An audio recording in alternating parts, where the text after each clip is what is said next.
Hello there, thanG here.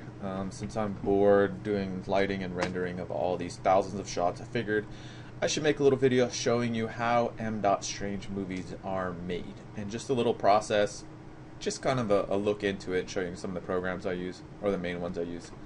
So I do all of my modeling, well not all of it, I use ZBrush for modeling too, but most all of my modeling, all of my animation, my lighting, my rendering, I do in Cinema 4D.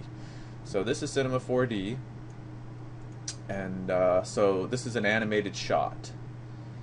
And what I'm doing right now, which I showed you in a previous video, is that I'm taking these animated shots that are not lit and rendered, and I'm lighting them, which mostly has to do with copy paste because I have I pre-made a lighting setup for all the sets, so I paste it in, I fix any errors by executing scripts and doing some things, then I send it off to render with the lighting and everything on it.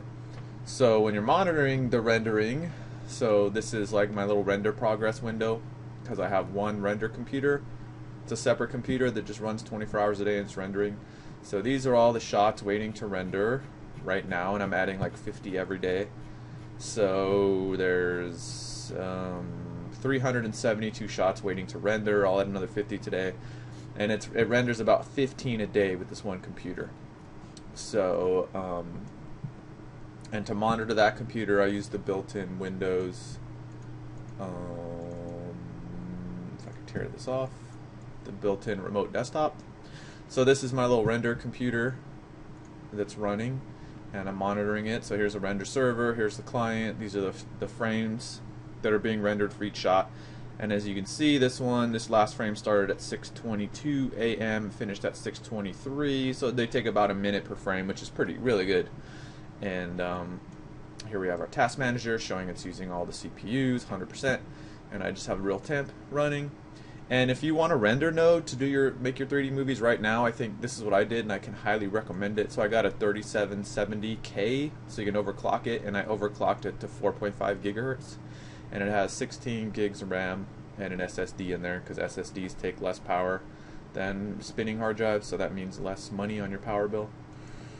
So that's what's going on over here. And now how do I get out of here? Oh, there it is. Okay, get out of here. So send these out, then they get rendered, and then I take them into After Effects, which what renders out is something that looks like this. So this is just the main 3D of the shot. Doesn't look that good. So then I add all this other stuff. Also I add a background, which you can see I have my little star things that I made. So that's back there. You can barely see it, but it needs to be there. And then I render out a material luminance pass, which is all the luminant materials. So you can see it's just a nice little glow that I add on top.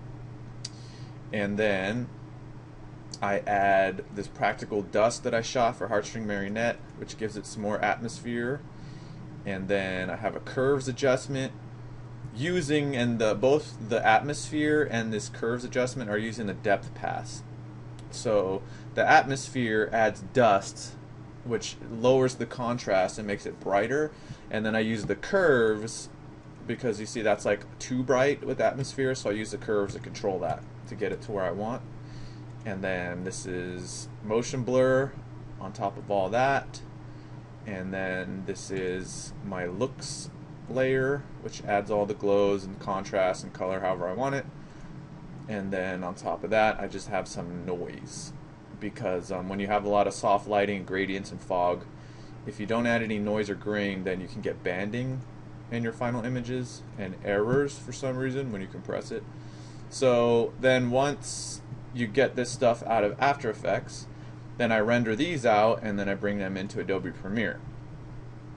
So let's go through some of these shots, and let's grab this window so you can see it. So, oops, it's a little bit too big. Okay. So these are finished shots, and so as I go through the timeline, like right now I'm sending these shots here off to render.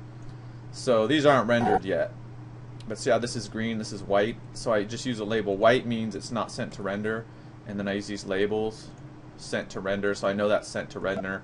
If there's a problem, like if I need to redo the shot, then I'll make it red. And I'll go through the whole timeline, and I'll look, once they're all sent to render, then I'll fix the red ones. And then as I replace them, see how these are blue? So then I turn them blue, and blue is just my label that I made for a final shot. So I can look at, so if I look at this timeline, you see that these are green over here. So these have been sent to render but haven't been rendered yet. So then once they're rendered, then I have to composite them and replace them. So from Cinema 4D to After Effects, then to Premiere. And then with the music, because the soundtrack's being done by me and Mad-Shield.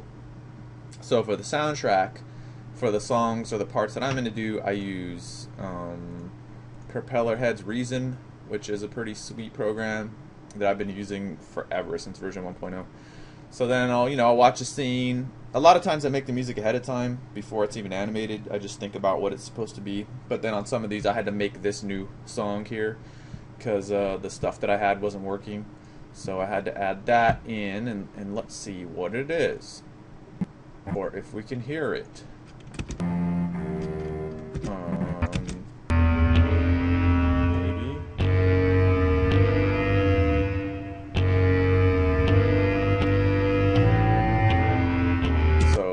Like music and stuff, and I turn this off because it's dialogue. I don't want to spoil it for you. So then I add the music in here, and then once I have sent all of these shots to render, then my next thing is, so here's the final movie, right? This is all the sequences cut together. So once I have lit and sent to render every single shot, and right now I'm about like right here, or I'm actually right exactly here. So I'm almost halfway done with sending to lighting and rendering, but not done yet. So once I do this whole thing, then I'll let this stuff keep rendering, because as you can see, I mean, I'm sending 50, there's 372 waiting right now, and I'm going to be adding about 50 every day, and I can only do 15 per day, so I'm going to be waiting for a while. So while that's going on, then I'll go back to the sequences one by one and export these, so you can see what this is. So I'll export these, and then to my DAW, to my Digital Audio Workstation app. And then I will do, if I'm going to do Foley, I'll do Foley or sound design, add all the sound effects elements. And then once I have that, then I'll go through and open like my sequence songs like these through the DAW, so I can have the video loaded in. So then I'll actually score these songs. So then I'll like move stuff around and do things, add little accents and stuff to match it. And then once I have that, then I'll actually use Ableton Live with my hardware controller to like add musical and effects elements through the sound like live, so I can hit my pads, like I'll watch the movie and be like do do do with like some drums or something, some toms or whatever. So that's the process. If it seems like a lot, it's not really. I mean, it's kind of fun because once you're working in 3D, you're doing this a lot, and then you get kind of bored of that, and then you're like, oh, now I get to composite, trying to make things look nice. And then once you get bored of that, then you're like, oh, now I get to edit and deal with things in time. And then when you get bored of that, you're like, oh, now I can make music. Then when you get bored of that, then you're like, oh, now I can do sound design and sound effects. And then when you get bored with that, the movie's over and you get to make another one. So that's how it goes. So yeah, I just wanted to show you how I do it. So now you've seen it, and now I gotta do another 50 shots. It's really boring, but gotta do it to make this movie so you can see it. So until next time, M.Strange saying, that's how I make my movies. Okay, bye.